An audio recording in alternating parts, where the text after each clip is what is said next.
At 11:17 in the evening on April 3rd, air traffic control centers in Bahrain, Kuwait, and the United Arab Emirates simultaneously issued NOTAM alerts, notices to air missions, closing their respective national airspace to all civilian and commercial traffic with immediate effect. Within 19 minutes, 34 commercial flights in active transit were diverted. Emirates flight EK-147 bound for London Heathrow turned south over the Arabian Sea. Kuwait Airways flight KU-501 executed an emergency reroute, adding 4 hours to its scheduled arrival in Frankfurt. Fly Dubai, Air Arabia, and Gulf Air suspended departures from their home terminals without explanation to passengers already seated aboard aircraft.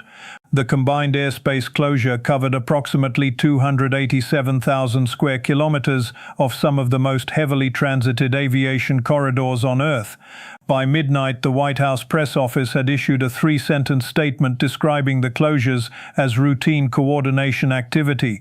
Nothing about what followed was routine. Subscribe to the channel right now and turn on notifications, because the pace at which the operational picture is diverging from official communications in this region means this analysis cannot be missed when the next development breaks. What occurred across Gulf airspace on the night of April 3rd is not a story about inconvenienced passengers or aviation bureaucracy. It is a story about 3 sovereign governments simultaneously deciding that their national airspace had become dangerous, and doing so in a coordinated window of 19 minutes that cannot be explained by independent administrative action. The evidence requires acknowledgement, and the acknowledgement requires understanding what these 3 governments know about what is moving through the airspace above them. To understand the weight of what occurred, it is necessary to understand what Gulf airspace actually represents within the architecture of global aviation, and more importantly, within the architecture of regional military logistics. The 3 airspace regions that closed on April 3rd, Bahrain's FIR, Kuwait's FIR, and the UAE's extensive Emirates FIR, together process approximately 1,400 commercial flights daily under normal operating conditions. Dubai International Airport alone handles more international passenger volume than any other airport on Earth, processing over 87 million passengers annually before recent disruptions began compressing those figures. The Bahrain and Kuwait FIRs are smaller by volume, but are strategically positioned directly over the northern Gulf, precisely where naval and air corridors between the Strait of Hormuz and coalition military installations in Qatar, Bahrain and Kuwait converge. These are not airspaces that close. In the 17 years since the International Air Transport Association began tracking coordinated Gulf closure events, simultaneous multi-FIR closures in this specific geographic cluster have occurred twice. Once during the immediate aftermath of the 2019 Abqaiq Quraiz oil facility attacks, when Saudi Arabia briefly suspended overflight, once during a 40-minute window in November 2021 tied to unspecified military movement that was never publicly explained. April 3rd represents the 3rd instance in 17 years. The White House described it as routine coordination activity. The actuarial mathematics of aviation risk management do not produce simultaneous 3-nation closures covering 287,000 square kilometers through routine coordination. The technical mechanics of a NOTAM closure at this scale require examination, because the timeline itself carries analytical significance that official characterizations have deliberately left unstated. A NOTAM is not a spontaneous administrative action. Issuing a NOTAM that closes national airspace requires consultation between civil aviation authorities, defense ministries, and in most Gulf Cooperation Council states, direct authorization from heads of state or their designated deputies. The coordination infrastructure required to produce simultaneous closures across 3 independent national aviation authorities within a 19-minute window is not assembled in response to routine circumstances. It is assembled in response to specific threat intelligence that has already been assessed, verified through multiple collection streams, and elevated to decision-making authority. The 19-minute window between the first Bahraini NOTAM at 23:17 local time and the final Emirati confirmation at 23:36 suggests these governments were not independently discovering a problem. They were executing a response to information they had already received and processed.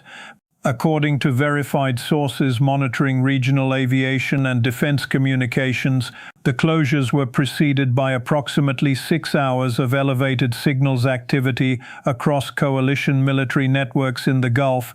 United States Central Command assets based at Al Udeid Air Base in Qatar, the largest American military installation in the Middle East, housing approximately 10,000 personnel, and the forward headquarters of CENTCOM Air Operations, recorded elevated sortie preparation activity beginning around 17 o'clock local time on April 3rd. Multiple independent observers tracking publicly available ADS-B transponder data noted the unusual departure of what appeared to be electronic warfare and intelligence-gathering aircraft from Al Udeid in the hours before the civilian closures were issued. These aircraft, operating under military transponder codes that do not appear in commercial aviation tracking systems, established orbits over the northern Gulf, consistent with signals intelligence collection postures rather than routine patrol profiles. The specific geography of where civilian aviation was cleared matters as much as the fact that it was cleared. The Bahrain FIR covers the northern Gulf directly adjacent to Iranian territorial waters and the approaches to the Strait of Hormuz. The Kuwait FIR covers the northwestern Gulf and the approaches to the Shatt al-Arab waterway, the contested waterway that forms the Iraq-Iran border and through which significant maritime traffic flows between Iranian port facilities and the open Gulf. The UAE's Emirates FIR extends across the southern Gulf and the Gulf of Oman, covering the exit from the Strait of Hormuz into the Arabian Sea. Together, these three closure zones form a nearly complete envelope around the Gulf itself, leaving civilian aviation with no viable routing through the region and creating a corridor in which military aircraft could operate without the deconfliction requirements that normally govern mixed civilian-military airspace. That is the technical reality that three-sentence White House statements do not address. Clearing civilian traffic from an airspace of this scale and configuration does not happen because of administrative convenience. It happens because something is expected to transit that airspace at high speed, at low altitude, or in sufficient numbers that civilian aircraft operating in the same volume represent an unacceptable collision or misidentification risk. The question that regional defense analysts and aviation safety authorities are now asking with increasing urgency is straightforward. What was expected to move through that airspace, and in which direction? If the analysis being offered here is giving you the depth this situation requires, the kind that examines mechanisms rather than simply reporting events, subscribe now and share this video with anyone trying to understand what is actually developing behind the official statements. When the next development in Gulf airspace, when the next simultaneous closure or the next unexplained diversion produces the data points that clarify the pattern, the analysis will be here. Multiple independent outlets confirm that in the 72 hours preceding the April 3rd closures, Israeli and American defense officials had conducted an unusual series of communications regarding what Israeli sources described as elevated Iranian ballistic missile readiness indicators. The specific nature of those indicators has not been officially disclosed, but the technical signature of Iranian ballistic missile preparation is not difficult to characterize based on established open-source analysis of Iranian missile program operations. Iran's primary medium-range ballistic missile inventory, including the Shahab-3 derivative family and the more recently deployed Khaybar-Shikan 4 variants, uses hypergolic liquid fuel in several configurations, hypergolic propellants, which ignite spontaneously upon contact between fuel and oxidizer components, cannot be stored in missiles for extended periods without significant degradation of both propellant and missile system components.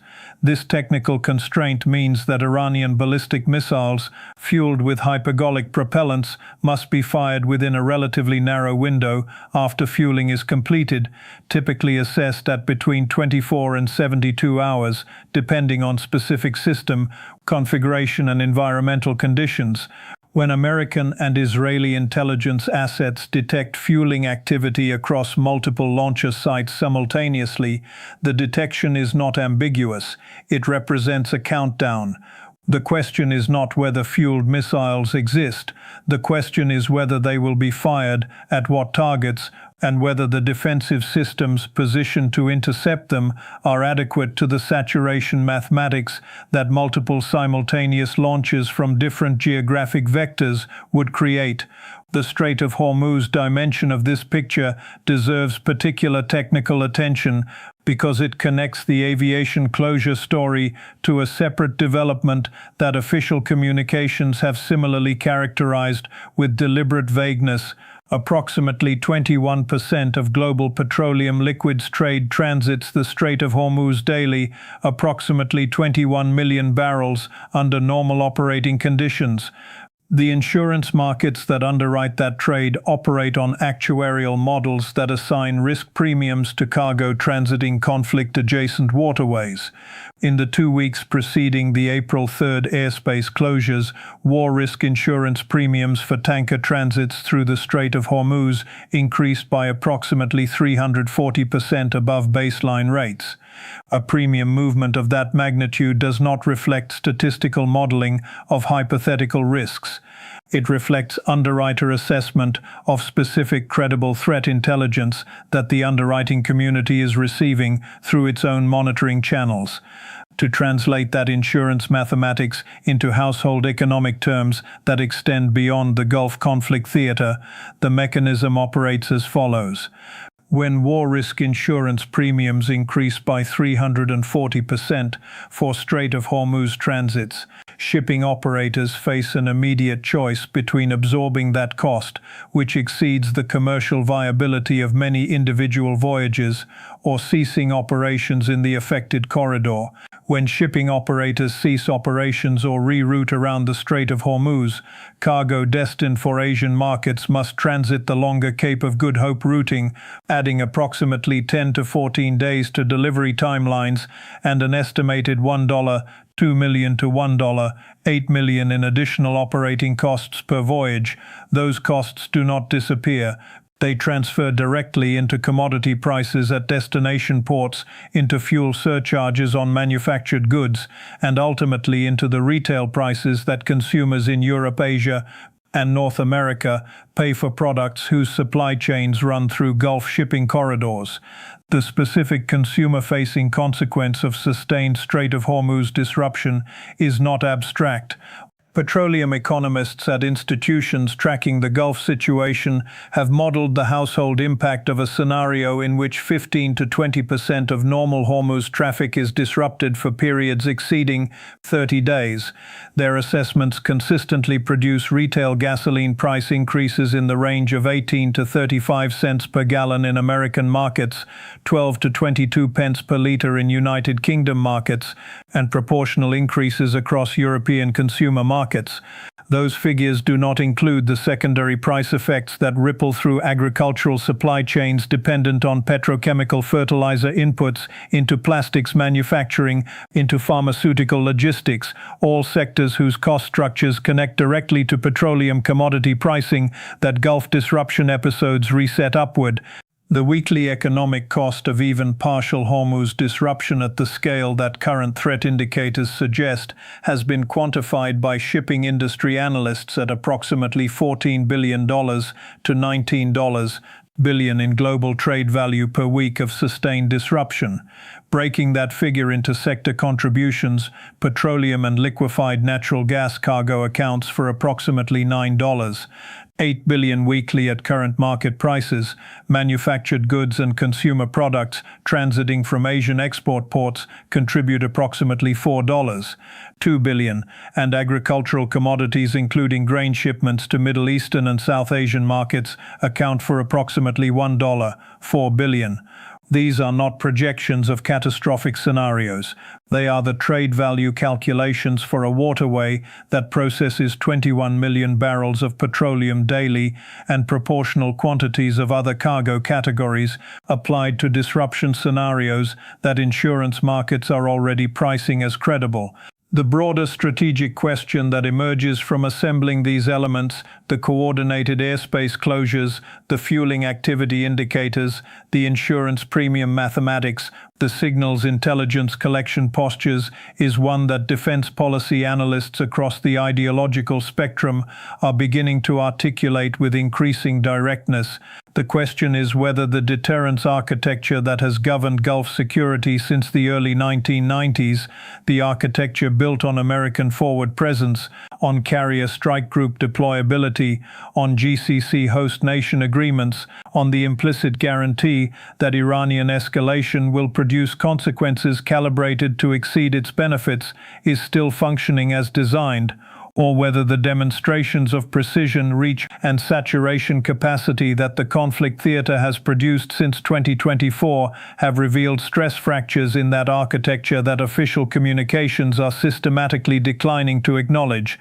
The three Gulf states that closed their airspace on April 3rd are not adversaries of the United States. They are treaty partners, host nations, and in Bahrain's case, the physical location of the United States Navy's Fifth Fleet headquarters. When governments of that alignment simultaneously execute a 287,000 square kilometer airspace closure in a 19-minute coordinated window, they are not expressing skepticism about American deterrence capacity. They are making a specific operational judgment that their national airspace had become potentially hazardous and that American deterrent posture was not sufficient to remove that hazard through diplomatic or military signaling alone. That judgment, expressed through NOTAM issuance rather than diplomatic communique, is a data point about deterrence credibility that the three-sentence White House response did not address, because addressing it honestly would require acknowledging what the airspace closures actually represented. The aircraft that departed Al Udeid in the hours before the closures and the elevated signals activity across coalition networks in the preceding 6 hours suggest that American military planners were tracking the same threat indicators that drove the Gulf states' coordinated response. The question of whether the military preparations undertaken in those hours were adequate to what the indicators suggested is one that cannot be answered from open-source analysis alone.